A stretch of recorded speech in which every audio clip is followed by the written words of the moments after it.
The elevator just stopped. There is no floor here. The security log confirmed it. This level is not in any blueprint. Doors are open. Cabin light spills into solid darkness. The log reads, "Stop registered." This is a certified commercial building in downtown Chicago. 14 floors, every single inch mapped and accounted for in the entire official architectural plan. The elevator system is inspected and logged around the clock. Every stop, every door cycle, every movement is recorded automatically by the control system. When the report flags a stop at a designation that exists nowhere in official records, that is not a glitch. That is data. A guard watches the monitor. He sees the elevator open on that unmarked level. Cabin light falls into space where a wall should be. The control room shows 0 manual commands. No passenger called this elevator. No maintenance was active. The system stopped and logged it as valid. The logs show the cabin sat at that location for 40 full seconds. The weight sensor read 80 kilograms. The cabin was completely empty. Same shaft, same building, same impossible location. 10 documented stops across 6 months. All automatically logged by the building's own system. All unexplained.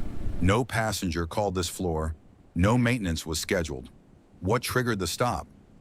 Elevator systems do not make independent routing decisions on their own. The 80-kilogram weight reading did not clear when the doors finally closed.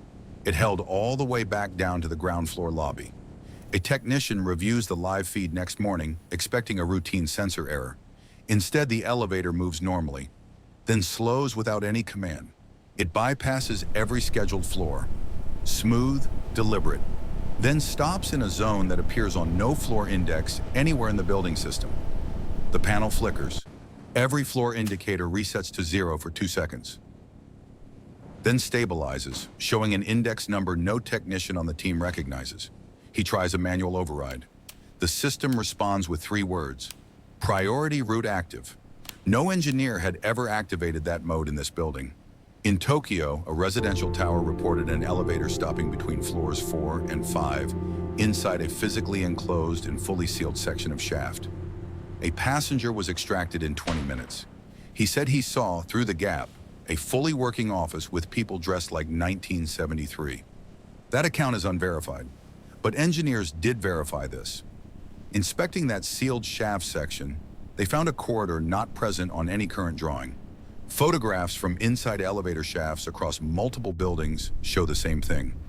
Unmarked voids between floors, technical levels in no button panel or plan. 7 documented cases across 4 countries share one clear pattern. Stops repeat, systems report no fault, and physical space exists at each stop location. Stops cluster between 2 and 4 in the morning. No passengers, no scheduled activity. The night-hour concentration is not a random distribution at all. Each stop lasts 2 to 3 seconds. Too precise for random error. Random errors do not land on the same coordinate 12 consecutive times. The pattern holds across all 7 cases. But consistent with what, exactly? No engineering team has answered that, with data surviving full cross-case review. Is this elevator malfunctioning or performing a task it was quietly programmed to do in a building that no longer matches its blueprint? In 4 of the 7 cases, researchers found original blueprints showing more floors than were ever built. The elevator was mapped to paper only. To understand what is happening, you need to know how an elevator locates itself. It uses an encoder, a pulse counter tracking cabin travel. If the encoder's 0-point drifts from temperature, vibration, or a software update, the system's internal map separates from physical reality entirely. Engineers pulled 18 months of logs and found the same anomaly in a different unit in the same shaft. Single hardware defect is ruled out. In several cases, the elevator's deceleration spiked before the phantom stop, as if the system was braking for a floor it expected to reach. The American Society of Mechanical Engineers reviewed 340 ghost stop incidents in U.S. buildings. As you can see, 301 our were model has explained. successfully explained the 39 majority were of not. cases. That 12% This long blue bar shared represents 3 the explained features. cases. Doors The shorter open, amber bar no shows fault the was unexplained recorded, cases, which is and the now down to shaft had 12%. unaccounted free space at the exact stop location. One team brought a laser rangefinder into an active shaft. As the elevator rose, the measured shaft length increased by approximately 3 meters. Taking the first reading now. Got it. A Looks second stable. test tried to replicate phantom Confirming. stops Second by reading offsetting locked. sensors in a controlled shaft. Good match. Pack me up. 6 of 10 attempts reproduced the behavior, never consistently. In a tall commercial building, the main cable can stretch up to 12 centimeters seasonally, enough to shift perceived floor position by 1 level. But every documented case involved buildings under 22 floors. The cable expansion math does not produce the observed displacement. Something else is contributing here. One camp says mechanical cause, not yet characterized. The other says software architecture flaw from the original design. Both have data. Neither explains the timing. Then one systems engineer raised a third possibility. What if it is a physical space that genuinely exists, but current records have never documented it? Theory 1. Architectural echo. The building was modified, floors cut, spaces sealed, but the elevator controller was never updated to reflect those changes. Think of GPS that has not synced with a road closed 3 years ago. The map says turn right. The system follows its map only. In 4 cases, original permits showed more floors than were built. The contractor changed scope. The elevator software never received the revised layout at all. Theory 1 fails on 3 cases. Those buildings show no modified floor counts. Original, build, and current plans all match. The echo cannot apply. Theory 2, routing drift. Corruption in the controller's floor indexing table. A typo that sends the cabin to a coordinate inside solid concrete. Older controllers store floor coordinates as fixed memory variables. A failed update or power surge writes one incorrectly, and the system treats it valid. Engineers call these dead variables. The software references a cell that maps to nothing real. But to the controller, a coordinate is a coordinate always. Theory 3, a sensor feedback loop. The elevator misreads its position, the controller accepts the bad reading, and the cabin lands at a non-existent floor. Theory 3 is the weakest. Calibration tests on all units came back stable. The sensors perform correctly. The malfunction appears, then disappears without trace. An independent engineer reviewed all 7 cases and put it plainly. A sensor issue produces random floors. Instead, you get the same floor in time. Then a technician physically entered the shaft during routine inspection. The elevator, when locked out, began moving directly toward his position in the shaft. Emergency protocols fired. While the team secured the shaft, someone pulled the intercom audio logs from the cabin's prior phantom stops. Those recordings remain undisclosed. Emergency protocol cut power to the shaft. Cabin lights went out. No telemetry, no position data, no signal between the control room and the cabin. The blackout lasted 4.7 seconds. In elevator safety terms, 4.7 seconds of zero positional data triggers a mandatory full incident review. When power restored, the cabin aligned within 1 inch, with a maintenance corridor absent from every scan done over the past 8 years. Blueprints were updated after the discovery, but the construction timestamp showed the corridor had been allocated from the start, dropped from every subsequent revision.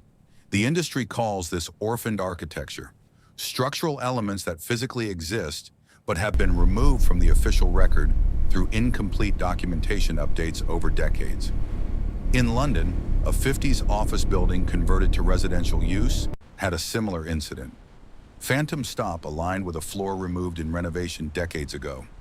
A maintenance camera in a hotel shaft captured footage during a phantom stop. Doors opened onto a corridor beyond the documented depth, 11 seconds. People present during phantom stops estimated the brief 2-second event as far longer. One technician said 8 seconds. The log read 2.4. Did the structure change or did the data change? Because those are 2 completely different problems with different responsible parties and completely different fixes. Lab simulations tried recreating every case. Same encoder specs, same shaft dimensions, same software. Result, 0 reproductions. The behavior exists only in the field. What if the gap is not in the elevator, but in how buildings document what they were designed to be versus what they became? One structural engineer set off the record, what if the elevator is the only fixed reference point, and the building's data layer shifts around it. The engineering camp holds firm. Every case is explainable. We lack data complete supports data this on each adjustment. incident. But the Better timeline is too instrumentation aggressive. and longer We log can mitigate retention that. will close them. How? The Show me the software camp details. points at legacy code. Look at the screen. Controllers installed in the 80s and 90s still run in buildings programmed for layouts that no longer exist. A third view comes from cognitive scientists. Disorientation causes witnesses to The data misremember reveals duration patterns we haven't and fully spatial considered. details. We The need to delve anomaly may be deeper real. into the cognitive The frameworks. interpretation may not. This could shift our Humans entire are poor approach. at time and space estimation under stress. A 2-second event stretches to 8 in memory. These accounts rely on unreliable perception. But fixed cameras have no perception issues. In one documented case, the door frame shows stress marks consistent with the cab pressing at wrong height. No team has reproduced the full pattern of any documented case under controlled conditions. The logs stay consistent. Something is synchronized. The question is what? The Chicago elevator returned to normal 6 weeks after the incidents were logged. Going Firmware up? was updated. Yeah, looks like No it. further phantom stops have been recorded since. The security guard who spotted the anomaly still works at the building. He requested a post away from that elevator bank. Management approved without question. The logs from that 6-month window are still on file. In the final entry from the last phantom stop, one line reads, "Location undefined." The elevator rises through the empty building at 3 in the morning. As the cabin passes, interfloor space briefly appears. Real, dark, undesignated. When the crew cleared the shaft after the blackout, they found one work boot near the corridor entrance. No matching boot. No worker assigned there. The logs are real. The stops are documented. The corridor existed before anyone recorded it. That line, location undefined, sits in the file. Different explanations exist, and none are complete. Engineering, software, architecture, documentation gaps. Which one fits best for you? Like and subscribe. Beyond Explained.